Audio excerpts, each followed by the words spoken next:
This is what it's like when you can't go on anymore. This is the end. This is the end. This is what it will feel like when you reach the bottom. This is the end. This is the end. This is the end.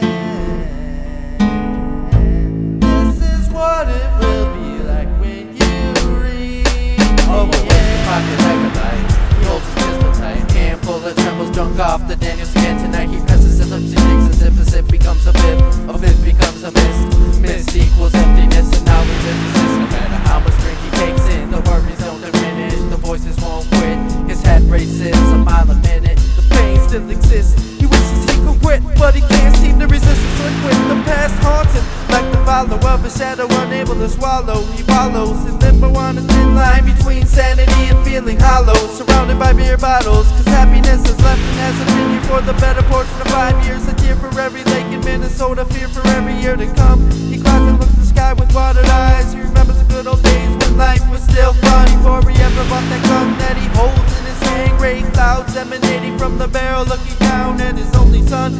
He didn't mean to lose his temper, he didn't mean to pull the trigger, he only wanted to scare him. Oh my God, what have I done? The trips was ripping, he was too drunk to notice. He accidentally loaded his weaponry. He dropped to his knees to hold his son's lifeless body in fear and disbelief. He held his head between his knees. He can't believe his son is dead just because he got drunk and decided to operate a deadly piece of machinery. Enough said. Predicament started over an argument because his son was crying that he didn't want to see his dad drunk again. But he got drunk again anyways. He went to the gun case and started waving the gun in his son's face, saying he'd have to spray him if he wouldn't shut the fuck up. His son just wouldn't let up and let him get fucked up. He kept pressing on, the gun just went off. Hot lead opened his stomach, the look of suppressing his son's face. He didn't know that this is his last day. He looked down at his hands and noticed they were all bloody, and took one last gasp and asked, why Dad? Then his legs crinkled over and he hit the floor mad. Why Dad, why Dad, why Dad? Did you kill your only son?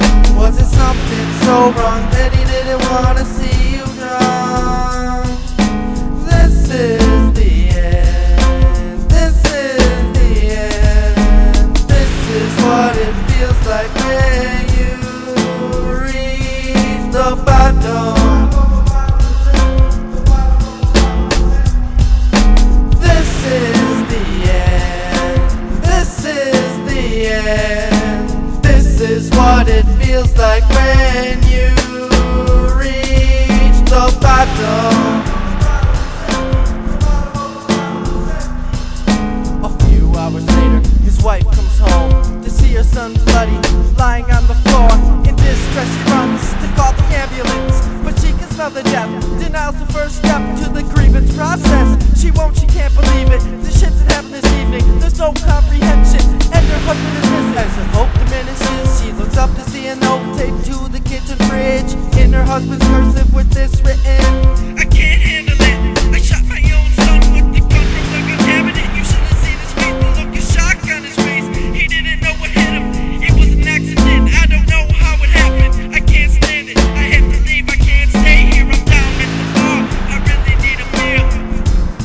I need to get my thoughts clear. A few minutes later, down at Tapper's bar, 6 squad cars pull up to the entrance, equipped with cops yelling, come on out with your hands up, you coming with us, you sick and killing fuck. Pure anxiousness surges through his veins, panic sets in, stress gets the best of him. He won't let them bring him in without putting up a fight. He's going down shooting. He won't be rationalized tonight. He finished 6 fifths, 2 sips away from blackness. He slips into oblivion.